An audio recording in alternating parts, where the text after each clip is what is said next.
Welcome, স্বাগতম লামসগো সবাইকে।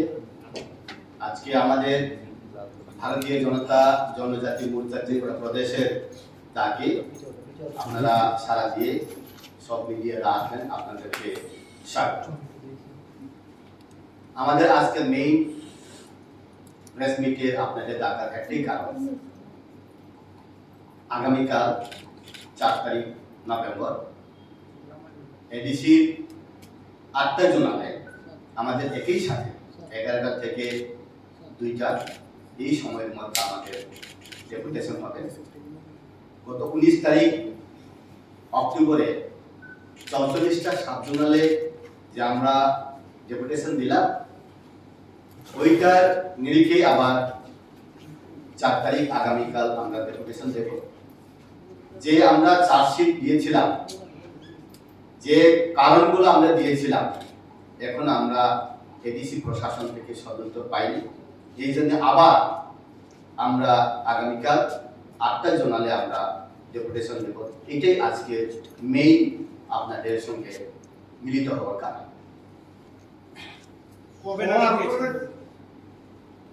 শহর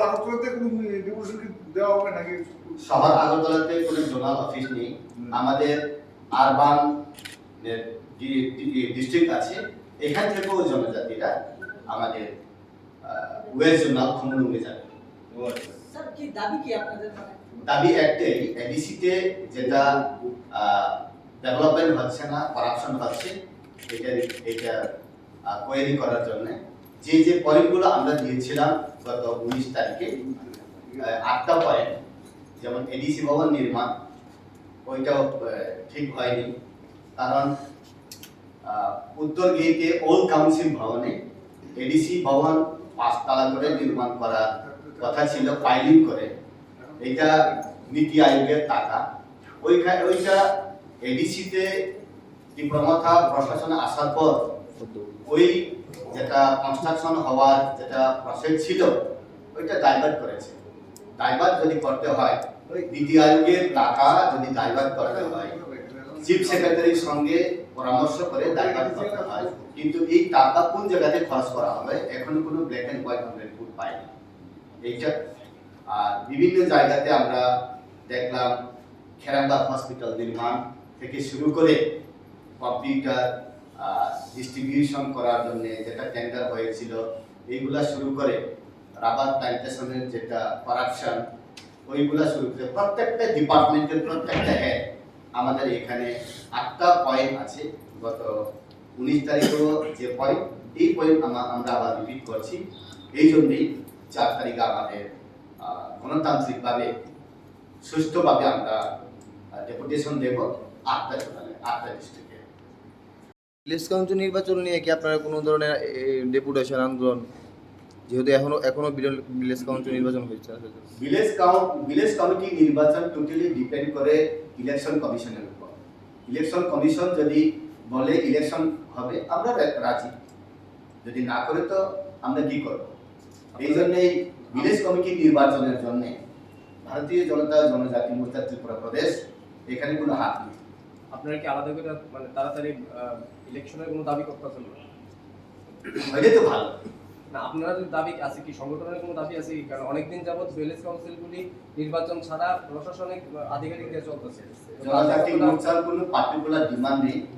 রাজ্য কমিটি মাদার সংগঠন যেটা বলবে এটাই আমরা মানি। জনজাতি মোর্চার আলাদা কোনো ডিমান্ডও নেই। জনজাতি মোর্চা বলে আলাদা কোনো এটা পার্টি না, এটা ভারতীয় জনতা পার্টির ব্রাঞ্চ মানে।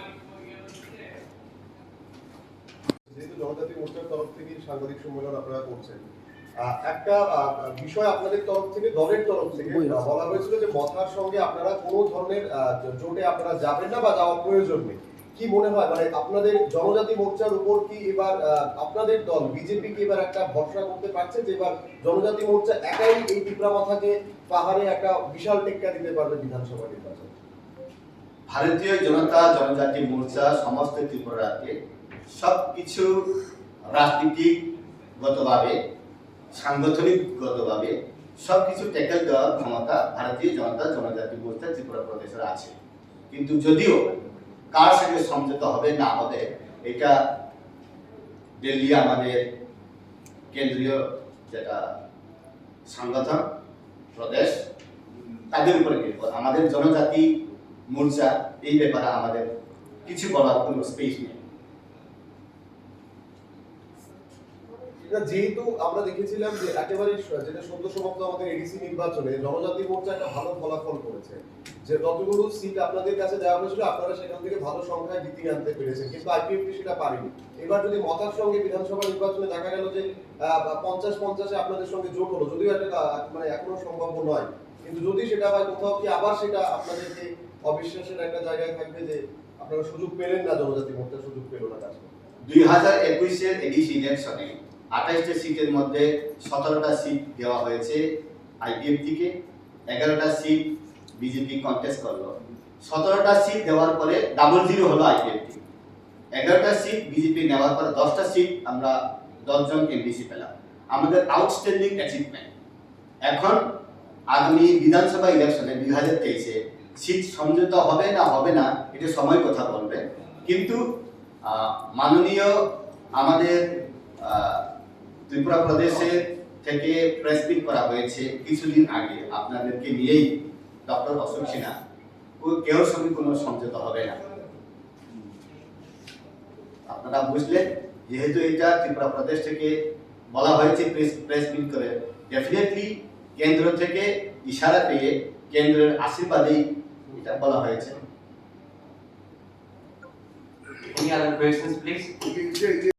এখন আমরা এডিসি প্রশাসন থেকে সদুত্তর পাইনি, এই জন্য আবার আমরা আগামীকাল কাউন্সিল ভবনে এডিসি ভবন 5 তলা করে নির্মাণ করার কথা ছিল ফাইলিং করে, এটা নীতি আয়োগের টাকা, ওইটা এডিসিতে যেটা ডেভেলপমেন্ট হচ্ছে না, করাপশন হচ্ছে, এটা কোয়েরি করার জন্য যে পয়েন্টগুলো আমরা দিয়েছিলাম।